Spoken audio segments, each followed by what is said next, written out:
kisah Sayyidina Abu Bakar hingga tamat kisah dia. Dan Sayyidina Abu Bakar As-Siddiq ini antara yang digambarkan sifatnya ialah keadilan.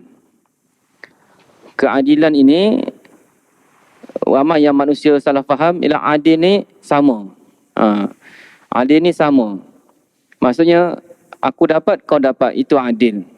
Ini sebenarnya silap. Silap faham orang kita memahami adil. Sebab adil ini sebenarnya ialah meletakkan benda tu pada hak dia, pada tempat dia. Itu adil. Assalamualaikum warahmatullahi taala wabarakatuh. Innal hamdalillah nahmaduhu wa nasta'inuhu wa nastaghfiruh wa na'udzu billahi min shururi anfusina wa min sayyiati a'malina. May yahdihillahu fala mudilla lahu wa may yudlil fala hadiya lahu. Asyhadu an la ilaha illallah wa asyhadu anna Muhammadar Rasulullah. Allahumma salli wa sallim ala Sayyidina Muhammad Sayyidil Mursalin wa Imamil Muttaqin wa Khatamin Nabiyyin wa ala alihi at-tahirin at-tayyibin wa ashabihi al-mujahidin wa man da'a bi da'watihi wa tamassaka bi sunnatihi ila yaumiddin. Rabbi shrah li sadri wa yassir li amri wa hlul 'uqdatam min lisani yafqahu qawli. Rabbi yassir wa la tu'assir wa tammil bi khair. Amma ba'd. Tuan-tuan dan puan-puan rahmati Allah Ta'ala, malam ni kita sambung pengajian kita yang lama tertangguh tentang kisah Sayyidina Abu Bakar As-Siddiq radhiyallahu an.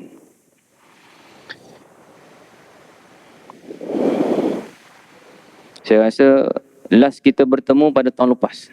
Tapi mudah-mudahan kita bertemu lagi dan kita sambung kisah Sayyidina Abu Bakar hingga tamat kisah dia. Dan Sayyidina Abu Bakar As-Siddiq ini antara yang digambarkan sifatnya ialah keadilan. Keadilan ini, ramai yang manusia salah faham, ialah adil ni sama. Adil ni sama. Maksudnya, aku dapat, kau dapat. Itu adil. Ini sebenarnya silap. Silap faham orang kita memahami adil. Sebab adil ini sebenarnya ialah meletakkan benda tu pada hak dia, pada tempat dia. Itu adil. Benda ni banyak berlaku tentang dalam kisah rumah tangga. Sekarang ni banyak isu kisah rumah tangga kan. Adil tak adil. Kita bukan nak cerita tentang rumah tangga orang. Cuma adil ni banyak orang salah faham. Jadi adil ni tak semestinya kena sama rata. Dia kena letak pada yang hak. Kalau kedudukan dia dapat sekian, dia patut dapat sekian. Itu adil. Kalau kedudukan dia sekian, dapat tak sepatutnya, itu zalim. Jadi Sayyidina Abu Bakar As-Siddiq ni dia adil. Jadi pemerintahan yang adil ialah dia meletakkan hak pada yang tempatnya. Contoh paling mudah, kalau dalam negara Islam ni, pasti ada orang Islam dan ada bukan Islam. Orang Islam dibenarkan untuk menjalankan amalan ibadah dia, orang bukan Islam pun dibenarkan untuk menjalankan kegiatan agama dia. Ini adil. Ini adil. Bukan kita kata sama 50-50, bukan. Adil kita letak pada tempat dia. Jadi Sayyidina Abu Bakar As-Siddiq ni antaranya ialah Abu Bakar ditakdirkan memulakan pemerintahannya dengan sebuah masalah yang menguji kesetiaannya kepada keadilan dan petunjuk Nabi SAW. Di antara ujian besar tersebut ialah permintaan Fatimah, puteri Nabi SAW, agar dia memberinya sebidang tanah yang dianggap sebagai warisan daripada ayahnya. Jadi Siti Fatimah ni puteri Nabi SAW. Jadi ujian kepada Sayyidina Abu Bakar ni, kalau kita tengok daripada awal pemerintahan dia, dia banyak diuji. Jadi orang beriman pada Allah Ta'ala ni, dia akan diuji. Paling banyak yang diuji ialah Nabi-Nabi. Nabi-Nabi, Nabi SAW kata, Al-Anbiya summal amsal fal amsal. Nabi, antara yang diuji ialah Nabi, kemudian seumpama dengan mereka dan seumpama dengan mereka. Sebab itu kalau kita tengok Nabi-Nabi ni, ujian dia besar. Hingga tahap dia bunuh. Dia risiko nyawanya hilang. Kita kadang-kadang ujian kita rasa besar dah. Tapi ujian apa? Traffic jam. Traffic jam je, tak sampai pun risiko nyawa pun. Tapi jam. Tapi bagi kita besar dah ujian tu. Tapi bagi Nabi-Nabi, ujian dia ialah nyawa. Semata-mata mempertahankan agama. Jadi Sayyidina Abu Bakar As-Siddiq ni antara ujiannya ialah semasa dia memerintah, dia berlaku bertempur dengan Siti Fatimah. Siti Fatimah ni sebagaimana kita tahu, puteri Nabi SAW. Puteri kesayangan Nabi SAW. Jadi puteri Nabi ni nama Siti Fatimah ni juga isteri kepada Sayyidina Ali bin Abi Talib radhiyallahu anhuma. Dia kata dia minta Sayyidina Abu Bakar agar memberinya sebuah bidang tanah yang dianggap sebagai warisan daripada ayah dia. Jadi dia minta kepada Abu Bakar supaya bagi kepada dia harta pusaka, iaitu sebidang tanah. Tapi Sayyidina Abu Bakar dia kata apa? Dia kata, aku mendengar Rasulullah SAW kata, nahnu ma'asyirul anbiya la nurisu ma taraknahu sadaqah. Kami seluruh Nabi tidak mewariskan apa-apa, dan apa yang kami tinggalkan adalah menjadi sedekah. Jadi hadis ni hadis daripada Imam Bukhari, hadis yang sahih. Jadi Sayyidina Abu Bakar ni dia tidak ikut permintaan Siti Fatimah. Kalau kita macam mana agak-agak kita ni? Kadang-kadang kita bertembung, kalau kita jadi ketua, kemudian yang minta dengan kita ni anak kepada orang besar. Anak kepada orang besar. Kadang kita teruji kita ni. Orang kata gogek. Kalau kita kata firm tak firm pun, tapi bila ada orang besar-besar minta, ataupun anak orang besar minta, kita pun tergugat kita punya prinsip ni. Tapi Sayyidina Abu Bakar ni nak kata dia tegas, tetap dengan prinsip dia. Dia kata, nahnu ma'asyirul anbiya la nurisu ma taraknahu sadaqah. Sebab dia berpandukan pada hadis Nabi SAW. Nabi kata, kami ni, Nabi-Nabi tidak mewariskan harta. Ma taraknahu sadaqah. Kami tidak meninggalkan, apa yang kami tinggalkan adalah menjadi sedekah. Sayyidina Abu Bakar kata, adapun aku, maka aku tidak akan membiarkan sesuatu perkara yang dilakukan oleh Rasulullah, melainkan aku akan melakukannya. Oleh kerana aku khawatir akan celaka jika aku meninggalkan sebahagian daripada perintah Nabi. Abu Bakar tahu bahawa Fatimah adalah orang yang paling Nabi SAW sayang. Tapi dia memiliki keimanan yang kuat. Keadilan tidak dapat digoyahkan oleh ikatan yang paling lembut sekalipun. Ini kalau kita tengok, apa maksud adil kat sini? Adil tang mana adil kan? Adil kalau kita faham, bagilah pada Siti Fatimah tu, itu adil. Tapi adil di sini apa? Siti Abu Bakar As-Siddiq ini dia meletakkan tempat itu pada hak dia. Iaitu bila Nabi SAW kata, kami Nabi-Nabi tidak mewariskan harta apa-apa. Jadi Sayyidina Abu Bakar As-Siddiq ini dia mengikut perintah Nabi SAW walaupun Nabi itu dah lama wafat. Ini adil. Baik, seterusnya kita tengok kewarakan Abu Bakar As-Siddiq. Diriwayatkan daripada Aisyah yang berkata, Abu Bakar mempunyai seorang hamba sahaya yang bekerja untuknya. Abu Bakar makan daripada hasil kerjanya. Kewarakan Abu Bakar. Warak ni kalau dalam bahasa Melayu kita faham macam mana? Warak ni kalau kita tengok seorang yang jalan tu, dia tunduk, orang kata kaki masjid. Kaki masjid ni warak ni. Dia tu nampak warak tu. Kalau janggut sikit, janggut sejemput ke, janggut tebal ke, warak dia ni. Atau orang kata pakai lebay ke, ataupun pakai ketayap. Selalu pakai ketayap. Ni warak ni, kita kata kan.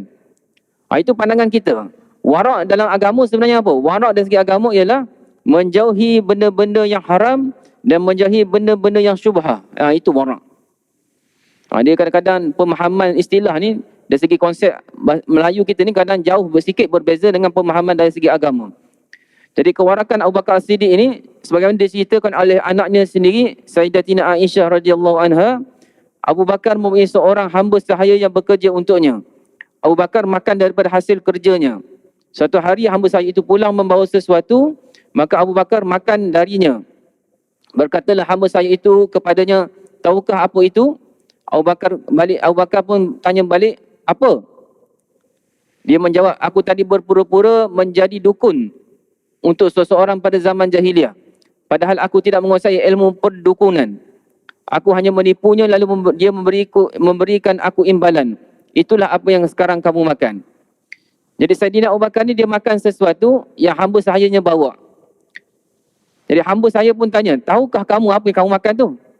Sayyidina Abu Bakar kata, apa dia? Jadi hamba saya pun dia kata, aku berpura-pura. Maksudnya dia ni melakon lah. Menjadi dukun. Dukun ni kalau kita orang Melayu kita panggil bomoh lah. Bomoh, merawat orang. Merawat orang. Jadi kena faham bila dia sebut dukun ni, maksudnya dia bukan menggunakan cara yang Islam ni. Kan kadang-kadang kalau beza dekat zaman sekarang, perawat Islam dengan bomoh. Kalau perawat Islam ni dia menggunakan ruqyah. Guna ayat-ayat Quran, hadis-hadis Nabi SAW. Itu perawat Islam. Kalau bomoh ni dia menggunakan jampi mentera yang pelik-pelik tu. Yang bahasa Sanskrit yang dia pun tak faham. Dia baca je. Ataupun kadang-kadang dia berhasilkan daripada usaha daripada jin yang dia bela. Itu bomoh. Jadi yang ni pada zaman jahiliah. Sudah pasti ni bukan perawat Islam ni. Jadi hamba sahaya ni dia kata, aku berpura menjadi tok bomoh untuk pada seseorang pada zaman jahiliah. Maksudnya semasa dia belum Islam. Padahal aku tidak menguasai ilmu bomoh ni. Aku hanya menipunya, lalu dia memberikan aku imbalan. Jadi dia pura-pura jadi tok bomoh, dia rawat. Kemudian orang tu pun bagi imbalan ni upah. Sekarang itulah apa yang kamu makan. Maka Sayyidina Abu Bakar memasukkan tangannya ke dalam mulutnya dan muntahkan semua yang apa di dalam perutnya. Jadi bila dia tahu benda itu hasil daripada bomoh yang bukan berlandaskan Islam ni, terus dia masukkan tangan dalam mulut dia, mengeluarkan semua apa yang dalam, semua hingga keluar apa yang ada dalam perut dia. Baik, kalau kisah lain, dia hampir sama, dia kata, daripada Zaid bin Arqam berkata, Abu Bakar memiliki seorang hamba sahaya yang bekerja untuknya. Pada satu malam, dia membawa makanan dan Abu Bakar pun memakan satu suap. Lalu hamba sahaya berkata, mengapa malam ini yang kamu tidak bertanya padaku, padahal biasanya kamu selalu bertanya? Abu Bakar menjawab, aku sedang lapar. Dari mana kamu memperolehi ini? Dia bercerita, pada zaman jahiliah aku melalui satu kaum, aku pun meruqyah untuk mereka, lalu mereka menjanjikan sesuatu padaku. Pada hari ini aku melalui mereka dan mereka sedang melangsungkan majlis perkahwinan. Maka mereka pun memberikan makanan ini sebagai upah yang dahulu. Abu Bakar pun berkata, kamu hampir mencelakakan aku. Lalu Abu Bakar memasukkan tangannya ke dalam kerongkongnya dan berusaha untuk mengeluarkan isi perutnya. Tetapi satu suap pun tidak keluar. Maka seseorang berkata, apa yang anda makan tidak akan dapat keluar kecuali dengan air. Maka Abu Bakar pun meminta satu gelas air, lalu dia mulai minum dan memuntahkannya.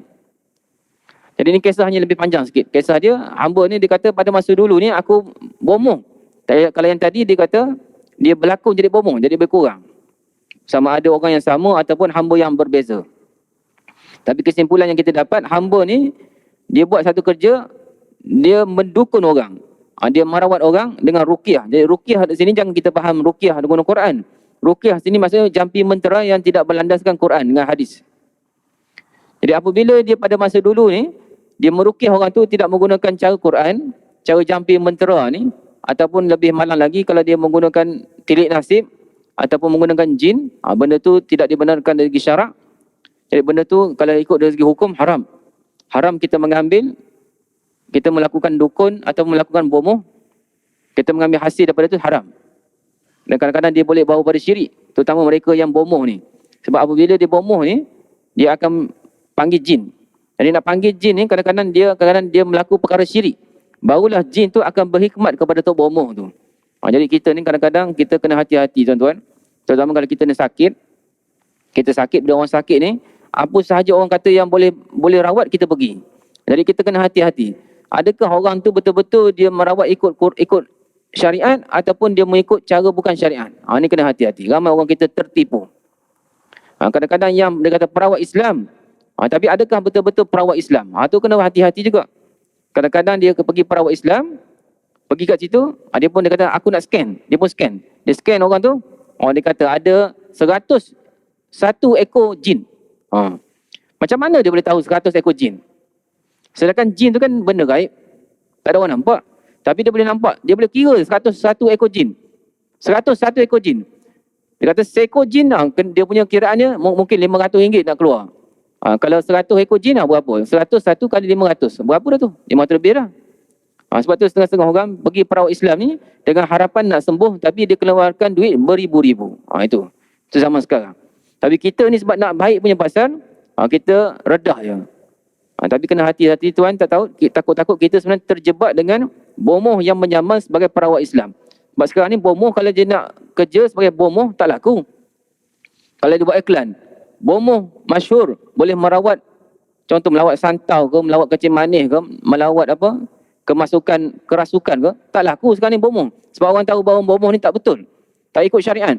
Jadi kalau dia tulis rawatan Islam, perawat Islam, merawat makhluk halus, rasukan makhluk halus,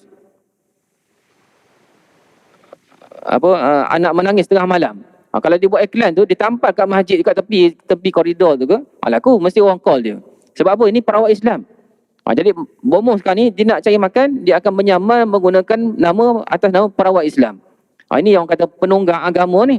Dia menggunakan agama tapi bukan berdasarkan agama yang sebenar. Jadi tuan-tuan kena hati-hati.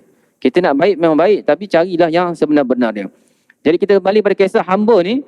Apabila dia kata pada Sayyidina Abu Bakar, aku ni pada masa dulu ni aku melakukan jampi mentera kepada sesuatu kaum, Dan bila kemudian aku pun bertemu dengan mereka, mereka pun bagi aku upah yang aku buat pada masa dulu tu. Jadi upah tu adalah makanan yang dia bagi dan makanan tu yang kamu makan tu. Ketika tu Sayyidina Abu Bakar ni dah makan dah makanan tersebut. Jadi apabila dia dengar, dia kata, celaka kamu. Kamu hampir mencelakakan aku. Lalu Sayyidina Abu Bakar masukkan tangannya ke dalam kerongkongnya, berusaha untuk mengeluarkan isi perutnya. Benda dah makan, nak keluar. Kalau kita agak-agak buat macam mana? Kalau kita termakan. Kan? Bila kita makan, tiba-tiba orang kata, yang aku makan tu bukan aku punya, orang lain punya. Agak-agak kita buat apa? Biasa kita mudah. Biasa kita guna hukum kaedah apa? Tak sengaja. Tak sengaja tak apa kan? Kan kita dah belajar sejak kecil, kalau tak sengaja tak apa. Kita ambil hukum bulan puasa. Tak sengaja makan tak apa. Jadi kadang-kadang kita ambil sikap begitu. Tapi Sayyidina Abu Bakar bukan begitu. Bila dia dah makan tu, dia berusaha untuk keluarkan makanan yang ada telah masuk dalam perut dia ni. Jadi kalau kita tahu pun, kalau kita makan, nak keluar payah. Jadi sebab itulah ada orang kata, masukkan dengan segelas air. Dan dia minum dan cuba memuntahkan. Kalau ikut dalam riwayat lain, dia kata, sekiranya tak keluar, aku akan cuba sedaya upaya untuk muntahkan apa yang aku telah makan. Kenapa Sayyidina Abu Bakar buat demikian? Ini persoalan ni, kenapa? Kenapa? Sebab hadis Nabi SAW pernah sebut, Kulu lahmin nabata min haram, fannaru awla bih. Setiap daging yang tumbuh daripada benda haram, fannaru awla bih. Maka neraka lebih berhak dengan daging tersebut. Ini hadis Nabi SAW. Jadi kalau kita faham hadis ni, setiap benda yang makanan yang kita makan, kalau hasil daripada sumber yang haram, sama ada kita ambil secara mencuri, itu paling mudah mencuri, ataupun kita merompak, ataupun kita ambil secara batil. Maksudnya kita ambil hak orang. Sepatutnya bukan hak kita, kita ambil hak orang. Sepatutnya kita nombor 3, nombor 10, kita potong line. Kita potong line, potong queue, dapat dulu. Itu mengambil secara zalim. Kalau orang belakang tak redha, itu zalim. Ataupun contoh kita berniaga. Ini biasanya saya buat contoh kalau dia ada kebun. Kebun tu contoh dia buat kebun durian. Durian sekarang masyhur sekarang ni, walaupun dah turun harga dah. Dia buat kebun durian, salah satu pokok durian tu bukan dalam tanah dia, tanah orang sebelah. Kan zaman dulu dia punya sempadan tanah tu kadang-kadang dia tak proper. Dia boleh alih dia punya batu sempadan tu.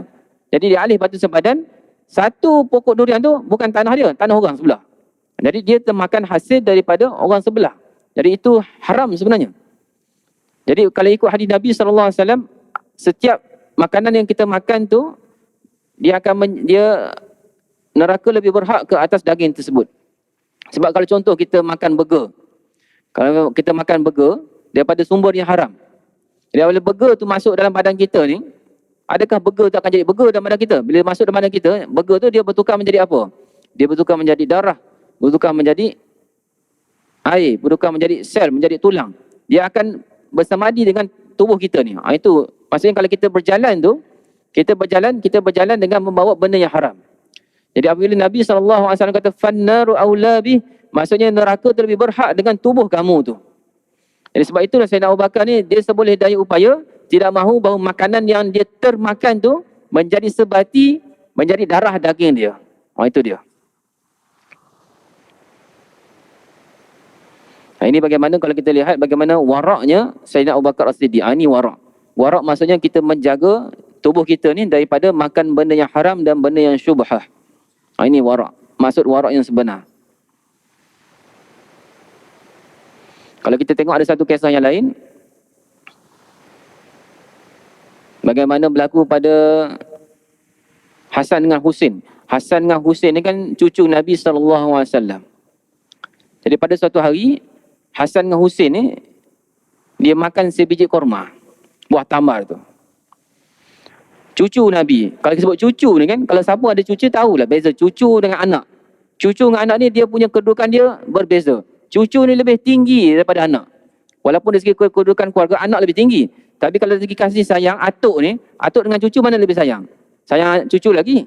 Kan? Anak tu sayang juga, tapi cucu lebih sayang lagi. Itu biasa mana-mana pun. Kan? Sebab cucu ni dia pandai ambil hati atuk dia kan. Jadi Hasan dengan Husin ni cucu Nabi SAW. Pada suatu hari, salah seorang ni, dia makan sebiji korma. Dan apabila dia makan tu, Nabi SAW pun nampak dia makan buah korma tu, dan buah korma tu ada dalam mulut Hasan atau Husin. Bila Nabi SAW lihat tu, dia pun cepat-cepat dia kata, bah ni kalau bahasa Melayu kita kata, buang. Istilah orang Arab lah. Maksudnya, kehek. Saya tak pasti orang bahasa KL ni apa. Kehek lah kalau yang saya tahu kehek. Kehek ni maksudnya buang. Bah. Mana buang buah kurma tu. Walaupun buah kurma tu dah tengah dalam mulut ni. Nabi SAW ambil, buang, letak balik. Dia pun bagi benda yang lain. Kenapa Nabi SAW buat demikian? Sebab Nabi kata, takut-takut yang dimakan tu adalah buah kurma harta zakat. Takut harta zakat. Padahal kalau kita kata, cucu nak makan, apa salahnya? Biarlah dia makan sebiji, kita gantilah biji yang lain. Apa masalahnya? Tu kita. Tapi Nabi SAW ni, dia lihat lebih besar. Sebab sebagaimana dia sebut sendiri, kullu lahmin nabata min haram fannaru awla bih. Setiap daging yang tumbuh daripada benda haram, maka neraka lebih berhak dengan dia. Ini bagaimana Nabi SAW, dia pun praktik benda yang sama, dan Sayyidina Abu Bakar mempraktikkan benda yang sama. Jadi ini pengajaran pada kita tuan-tuan, dalam hidup kita ni, warak tu, kita perlu warak dalam hidup kita, terutama bab makanan. Warak bukan dari segi pakaian ni, warak ni dari segi makanan. Maksudnya kita kena pastikan sumber kita makan tu sumber yang halal. Barulah diberkati oleh Allah Ta'ala. Jadi kita kena pastikan kerja yang kita buat ni, kerja seharian kita, kerja yang daripada sumber yang halal. Kalau kerja yang kita buat tu bercampur-campur. Ada campur halal, ada campur yang tak halal. Sikit-sikit orang kata. Jadi apabila sikit-sikit, kita kena cuba cari yang 100% yang halal. Kena cuba. Jangan kita redha. Setengah orang redha. Nak macam mana kerja tak ada? Cari tak kerja yang halal? Tak cari. Ni masalah. Dia kena cuba cari. Dia kalau cuba cari, insya-Allah Allah akan buka pintu bagi kita untuk mendapatkan rezeki yang halal. Sebab tu setengah-setengah orang ni, apabila dia tak jumpa kerja yang halal ni, dia keluar, dia kerja sendiri. Dia buat bisnes sendiri. Sebab dia tahu, bila dia buat kerja sendiri, dia buat bisnes sendiri, dia tahu benda yang dia beli, benda yang dia jual, semua ni halal. Ini tengok bagaimana setengah-setengah orang ni nak pastikan harta ni ataupun makanan yang dia bawa pada keluarga ni adalah sumber yang halal. Ini warak tuan-tuan. Ini warak. Tapi kadang-kadang kita ni, warak ni kita letak nombor 3, nombor 4. Yang penting, mana yang lebih untung pada kita. Mana yang lebih untung, itu kita pilih. Ini silap. Ini bukan cara Nabi SAW ataupun cara Sayyidina Abu Bakar As-Siddiq radhiyallahu anhu. Baik, seterusnya kelembutan hati Abu Bakar dan tangisannya. Sayyidina Abu Bakar As-Siddiq ni tuan-tuan, dia seorang sahabat Nabi yang jiwa dia lembut. Jiwa dia lembut. Jiwa dia lembut maksudnya macam mana? Dia mudah menangis. Mudah menangis. Diriwayatkan daripada Anas radhiyallahu anhu yang berkata, setelah Rasulullah sallallahu alaihi wasallam wafat, Abu Bakar berkata kepada Umar, mari kita berjumpa Ummu Aiman. Kita mengunjunginya sebagaimana Rasulullah mengunjunginya.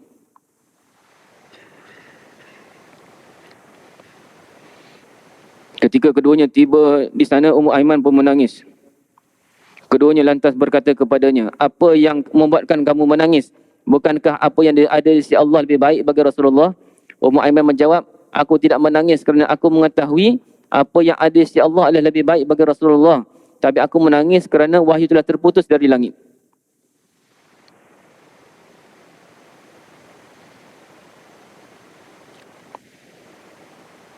Jawapan Ummu Aiman ini membuat Abu Bakar dan Umar menangis. Lalu mereka semua pun menangis. Baik. Ayat ini kisah bab menangis, tuan-tuan.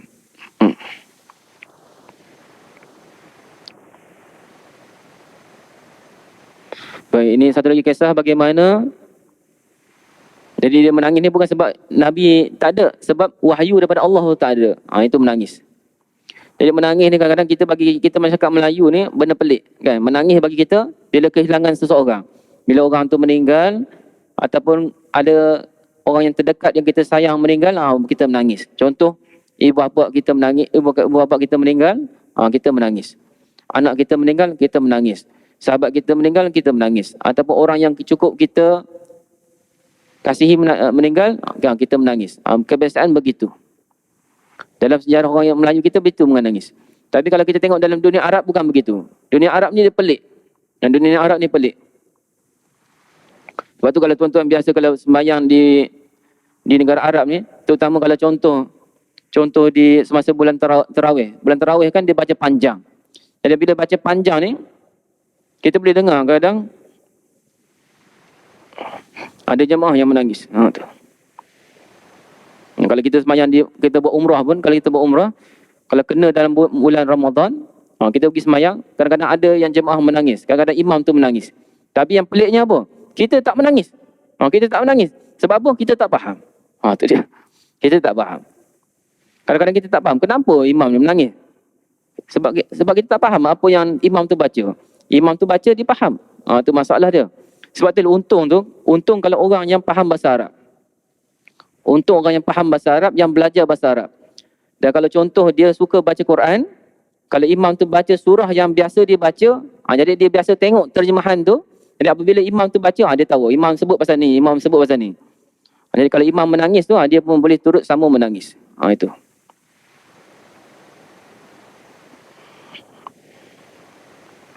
Ada pengalaman saya dulu masa di Mesir ni, masa tarawih. Imam tu baca memang sedap. Jadi apabila tengah baca sedap ni, tiba-tiba kat tengah menangis. Tengah sana menangis, situ menangis.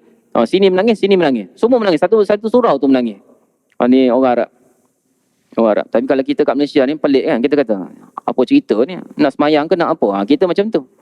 Tapi kita lupa ayat Allah Ta'ala sebut innamal mu'minuna iza zukirallahu wajilat qulubuhum wa iza tuliyat ayatuhu zadathum imana wa ala rabbihim yatawakkalun. Sesungguhnya orang-orang beriman ni apabila disebut nama Allah Ta'ala wajilat qulubuhum, gemetar hati mereka. Wa iza tuliyat alaihim ayatuhu zadathum imana. Apabila dibacakan ayat Quran, bertambah keimanan mereka. Ini menunjukkan bagaimana orang beriman ni apabila dibacakan ayat Quran, dia menangis. Itu dia. Jadi antara pengajaran dia tuan-tuan, cuba kalau kita ada masa luang ni, cuba kita belajar bahasa Arab tu. Mungkin belajar bahasa Arab ni payah, nak start daripada bawah kan. Kurang-kurangnya kita belajar tafsir contoh. Kalau ada kelas tafsir tu kita ikut. Ataupun kita waktu-waktu senggang tu kita rujuk tafsir. Kita baca Quran, kita baca. Terjemahan tu jarang kita baca. Cuba kita baca terjemahan.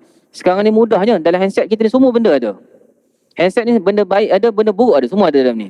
Jadi kalau kita nak Quran, ada Quran English ada, Quran Indonesia ada. Kalau kita ni pandai bahasa Spanyol pun ada, Rusia pun ada, semua ada. Kalau orang faham Arab, tafsir Arab pun ada dalam ni. Ada kita nak ataupun tak nak je. Jadi sekurang-kurangnya apabila kita baca Quran tu, baca. Tapi kita peruntukkan masa juga untuk kita baca apa yang kita baca tu. Cuba tengok terjemahan dia. Sekurang-kurangnya apa yang kita baca tu kita faham daripada kita baca saja.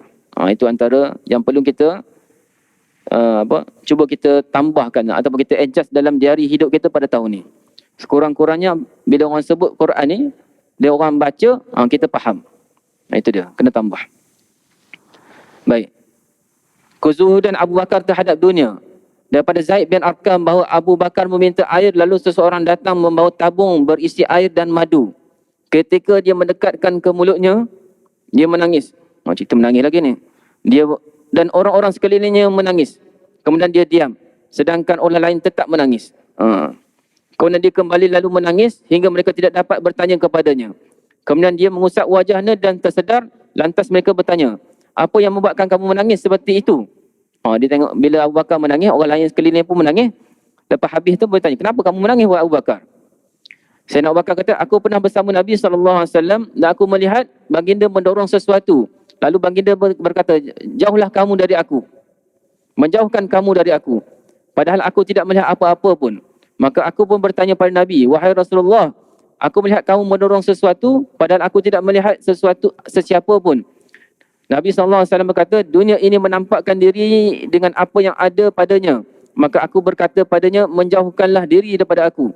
Maka dia pun menjauh. Dan dunia berkata, demi Allah, jika kamu dapat luput dariku, orang-orang yang datang sepeninggalanmu tidak akan sanggup menghindariku. Abu Bakar berkata, maka aku khawatir dunia menimpaku. Itulah yang membuatku menangis. Kalau kita dengar kisah ni memang tinggi betul lah. Sayyidina Abu Bakar duduk, orang bagi dia air dengan madu. Kalau kita air dengan madu tu bagi kita biasa je, air dengan madu. Apalah sangat kita kan. Kita ni air, bermacam-macam air sekarang ni. Bermacam-macam air. Kalau dulu, saya ingat saya masa dulu-dulu orang kata ice blended. Ice blended ni paling masyhur lah dulu. Sekarang ni bukan ice blended dah. Macam-macam jenis air yang pelik-pelik. Macam-macam jenis air pelik-pelik. Boleh kita minta. Madu pun sama. Kalau dulu orang kata madu yang paling mahal, madu Yaman. Madu Yaman tu paling mahal. Sekarang madu Yaman tu ada kat Malaysia. Madu Yaman tu ada kat Malaysia. Nak katanya madu yang paling mahal, yang paling bagus kualitinya di Yaman tu ada kat Malaysia. Dulu sukar, sekarang ada. Nak katanya mudahnya kehidupan dunia ni, kemewahan yang Allah bagikan pada kita pada zaman sekarang. Jadi kalau kita dengar Sayyidina Abu Bakar ni kata orang bagi kat dia air dengan madu, apalah sangat. Kita kena kembali pada zaman Nabi ni kalau kita nak faham. Zaman tu zaman susah.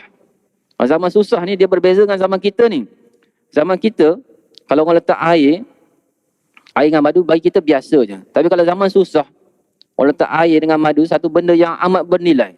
Jadi begitulah pada zaman Nabi SAW ni, Sayyidina Abu Bakar ni dihidangkan air dan madu, benda yang sukar didapati. Jadi apabila dia dapat benda tersebut, dia menangis. Sebab dia teringat apa yang Nabi SAW pernah lihat, Nabi kata jauhkan pada aku. Sayyidina Abu Bakar kata, dia tengok Nabi buat begitu, jauhkan pada aku. Nabi kata, apa yang kamu buat tu wahai Rasulullah? Dia tak nampak apa-apa pun. Rupanya Nabi kata, dunia menghampiri aku. Dunia menghampiri Nabi SAW, Nabi kata jauh daripada aku. Dunia pula kata pada Nabi SAW, walaupun kamu dapat menjauhikan aku, tapi orang sepeninggalan kamu. Maksudnya selepas kamu wafat, orang selepas kamu tu akan mendekati aku. Itu dunia. Sebab itulah Sayyidina Abu Bakar ni menangis. Beza dengan kita kan. Kita ni kalau buat dunia dengan kita yang paling rapat kan. Untuk kita. Kita manusia akhir zaman begitu. Benda yang paling sedap itulah kita cari. Tapi apabila orang ni dia pandang dengan mata orang kata ainul basirah ni, pandangan hati ni, dia tinggi, dia punya keimanan dia. Itu yang berlaku pada Sayyidina Abu Bakar As-Siddiq radhiyallahu anhu. Kenapa benda ini berlaku? Sebab ada satu hadis Nabi SAW sebut, innad dunya hulwatun khudrah wa innallaha mustakhlafakum fiha fayanzur kaifa ta'malun fattaqud dunya wattaqun nisa fa inna awwalu fitnati bani Israel kanat fin nisa. Hadis riwayat Muslim. Nabi SAW pernah bersabda, dia kata innad dunya hulwah khudrah. Dia kata dunia ni adalah satu benda yang manis, khudrah. Benda yang hijau. Benda yang manis. Tak ada orang yang tak suka benda manis. Tak ada orang tak suka benda manis. Walaupun orang tu dia ada kencing manis, kalau bagi kuih yang tak manis, dia tak akan makan. Dia akan kata, tak ada gula ke rumah ni? Kan kalau orang hidang air TO kosong. Tak ada gula ke rumah ni? Ataupun dia kata, cuba bawa ni, tabuk apa bekas gula sini, dia pun tambah gula. Gula ni memang semua, benda manis semua orang minat. Kalau benda yang tak ada rasa, orang tak minat. Begitu dengan khudrah. Khudrah ni benda yang hijau. Benda yang hijau ni, kita kat Malaysia ni, kalau kita tengok benda yang hijau, kalau contoh kita balik kampung, kita lalu kat Banjaran, kita nampak kat Bukit Bukau tu, hijau kan. Cukup cantik. Walaupun benda hijau ni biasa kat tempat kita. Tempat cukup cantik. Tapi kalau berlaku di negara Arab ni, hijau ni lagi cantik. Sebab apa? Sebab selamanya mereka ni lihat padang pasir. Jadi padang pasir dia warna bukan hijau. Apabila hijau ni cantik. Sebab tu setengah orang dia suka apa? Hiking. Kerja dia mendaki. Mendaki ni kerja apa? Daki gunung. Daki gunung naik atas lepas tu turun balik. Naik gunung, naik sampai atas. Sampai atas, ambil gambar, turun balik. Apa faedah dia? Faedah dia apa? Dia melihat apa? Orang kata flora dan fauna ataupun kejauhan hutan-hutan. Jadi apabila orang hiking dia tahu bagaimana keseronokan melihat benda-benda yang hijau, benda-benda yang mendamaikan. Jadi Nabi SAW kata inna dunya hulwah khudrah. Sesungguhnya dunia ni benda yang manis dan yang hijau. Wa inna Allah mustakhlafakum fiha. Dan Allah Ta'ala telah mewariskan kamu apa yang dunia tersebut. Allah mewariskan apa yang ada di dunia itu pada kamu. Fayanzur kaifa ta'malun. Untuk dia lihat apa yang kamu buat dengan dunia tersebut. Fattaqud dunya. Maka berhati-hati dengan dunia. Wattaqun nisa. Dan berhati-hati dengan wanita. Fa inna awwalu fitnati bani Israel kanat fin nisa. Sesungguhnya fitnah pertama yang berlaku pada Bani Israel adalah daripada wanita. Ini nak cerita bagaimana dunia ni dia memang cukup mengabui kita ni. Kita akan teruja dengan dunia sebab dia manis. Dia manis dan hijau. Memang orang akan cukup pergi dengan dunia ni. Walaupun orang tu dia sakit, dia akan tetap pergi mencari dunia. Sebab tu Sayyidina Abu Bakar ni dia menangis apabila dihidangkan hanya air dan madu. Jadi itu antara cerita dia. Bagaimana kezuhudan Abu Bakar terhadap dunia. Dan begitu juga dengan kata-kata Nabi ni, fattaqud dunya wattaqun nisa. Jadi wanita ni adalah antara ujian pertama bagi Bani Israel. Kalau kita tengok dalam cerita-cerita Nabi Bani Israel, banyak bagaimana berlaku seorang abid tu diuji dengan wanita. Diuji dengan wanita. Dan wanita ni memang manusia memang orang kata apa, longlai. Tak mau orang lelaki ni. Orang lelaki kalau buat wanita dia longlai. Itu ujian Allah Ta'ala. Jadi dia perlu keimanan yang kuat untuk menghadapi ujian wanita. Baik. Seterusnya kita tengok penghantaran pasukan Usama. Dia sambung sikit cerita, setelah Rasulullah SAW wafat, tidak sedikit kabilah Arab yang murtad. Bahkan para sahabat, sebagaimana yang diceritakan oleh Ammar bin Yasir, umpama biri-biri tanpa pengembala sehingga Madinah Al-Munawwarah menjadi lebih sempit berbanding cincin. Ni ayat apa ni? Maksudnya nak cerita selepas Nabi SAW wafat, banyak orang Arab ni, kabilah-kabilah Arab ni murtad. Bahkan para sahabat mengatakan umpama biri-biri tanpa pengembala. Biri-biri tanpa pengembala macam mana? Kita nak, kalau bahasa ni, dia bahasa Arab ni, kita blank. Sebab kita biri-biri pun kita tak tengok. Yang kita tahu biri-biri apa? Kita tengok biri-biri yang jadi stick tu. Ataupun yang lamb tu kan? Lamb ke, mandi lamb ke, yang kambing tu. Atau burger kambing yang dah siap. Biri-biri yang orang kata yang hidup, kita jangan tengok. Kita dah jauh dengan kehidupan tu.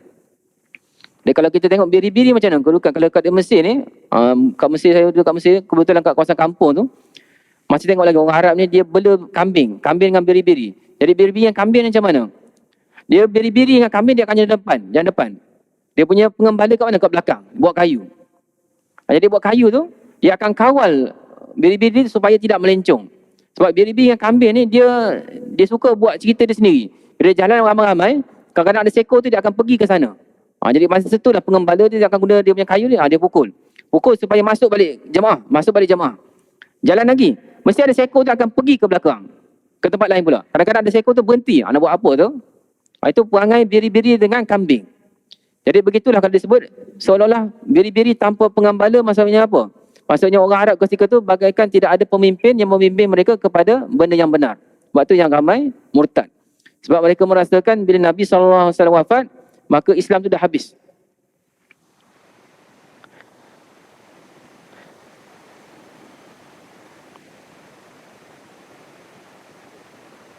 Jadi setelah Nabi wafat, keadaan menjadi sangat gerun dan mengkhawatirkan. Kemunafikan di Madinah semakin bertambah banyak. Kabilah-kabilah yang tinggal di sekitar Madinah mulai murtad. Sebahagian yang lain menolak membayar zakat. Dan solat Jumaat tidak lagi dilaksanakan di luar Mekah dan Madinah.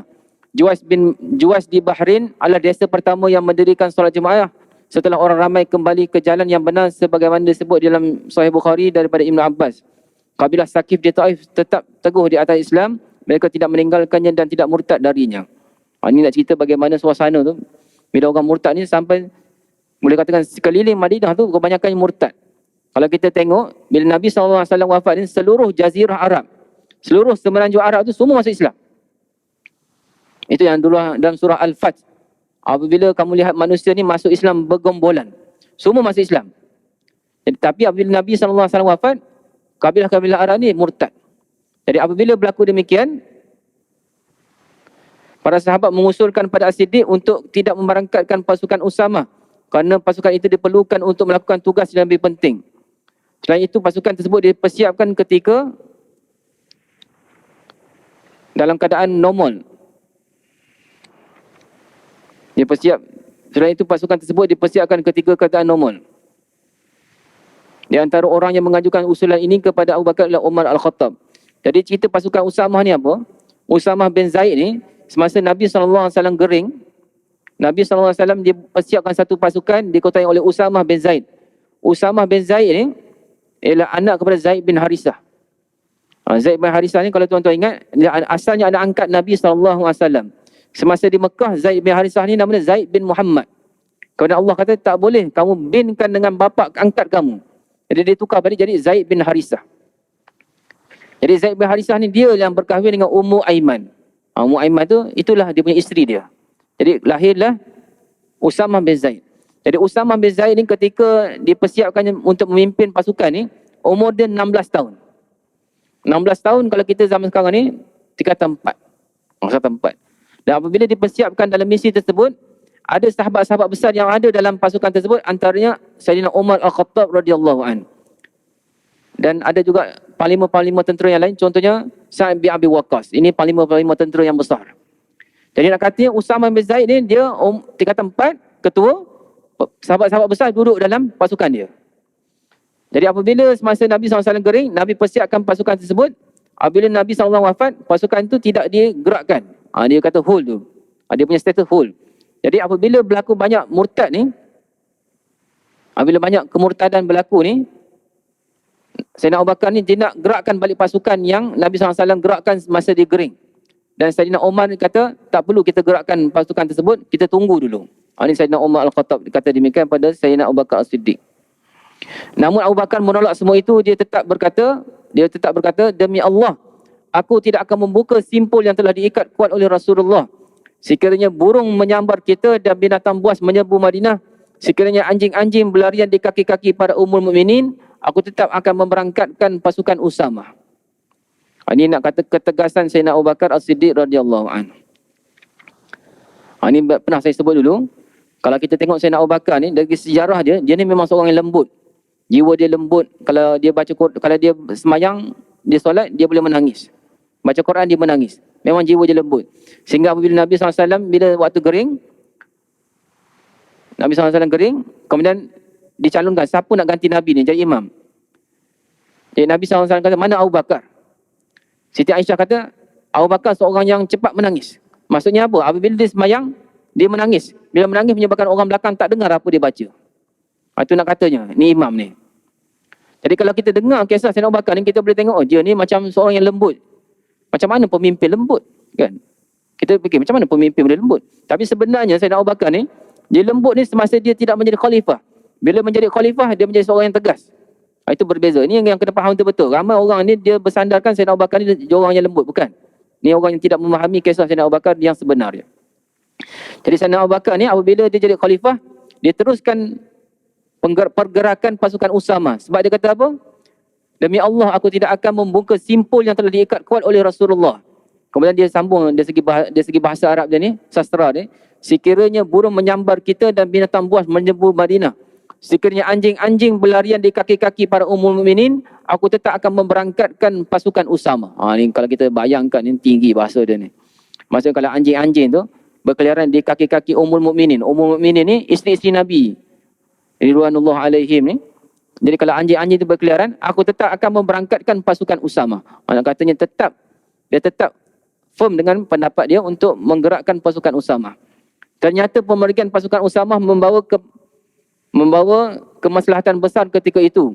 Tidaklah pasukan ini melalui sebuah perkampungan Arab kecuali mereka ketakutan. Pasukan ini seperti tidak meninggalkan markasnya kecuali mereka memiliki kekuatan yang lebih besar yang ditinggalkan di markasnya. Pasukan ini pergi selama 40 hari. Jadi pasukan Usamah ni, yang dipimpin oleh Usamah bin Zaid umur 16 tahun ni, apabila dia lalu dalam kawasan orang Arab, semua orang Arab takut. Dengan kata lain, bila dia pergi walau pasukan dia kecil, bila dia balik dengan pasukan yang besar. Maksudnya sokongan yang dia dapat tu besar. Nak tunjukkan bagaimana kejayaan yang dipimpin oleh Usamah bin Zaid. Seorang pemuda yang umurnya 16 tahun, di belakangnya ada sahabat-sahabat besar. Ini antaranya tuan-tuan, kalau kita tengok pengajaran yang lain, tidak semestinya ketua tu dia perlu orang yang berusia. Kalau seorang ketua tu dia mempunyai kemampuan yang bagus, boleh mentadbir dengan baik, kita bagi pada dia. Kita bagi pada dia. Tak semestinya kena tua ataupun kena janggut putih, tak semestinya begitu. Kalau dia tu mampu, kita bagi pada dia. Mana dalil dia? Ni, Usamah bin Zaid. Tapi kita kena pastikan yang pemuda ni boleh mentadbir. Tak semestinya dia ni anak bos. Anak bos kita angkat dia. Kita nak bodek bos, kita kata anak bos lah jadi bos. Anak bos jadi ketua projek. Kita nak bodek punya pasal. Kita tak tahu dia mampu tak mampu. Bila dia pegang projek tu, hancur lebur projek kita. Ini nak bodek punya pasal. Orang kita macam tu. Tapi Usamah bin Zaid ini dia punya kemampuan yang besar sehingga menunjukkan kejayaan dalam operasi ketenteraan dia. Ini tuan-tuan bagaimana cerita tentang Abu Bakar As-Siddiq radhiyallahu an.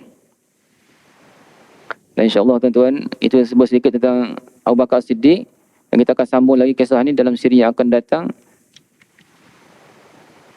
tentang berkaitan dengan Sayyidina Abu Bakar As-Siddiq dalam dia memerangi orang-orang murtad. Bagaimana dia memerangi orang-orang murtad ketika itu. Bismillahirrahmanirrahim. Wa bihi nasta'in. Allahumma zidna ilman nafi'a wa rizqan thayyiba wa amalan mutaqabbala. Allahumma inna nas'aluka ridhaka wal jannah wa na'udzubika min sakhatika wan nar. Allahumma inna na'udzubika minal barasi wal junun wal juzam min sayyi'il asqam. Wa sallallahu alaihi wa sallam Muhammad wa ala alihi wa sahbihi ajma'in walhamdulillahi rabbil alamin.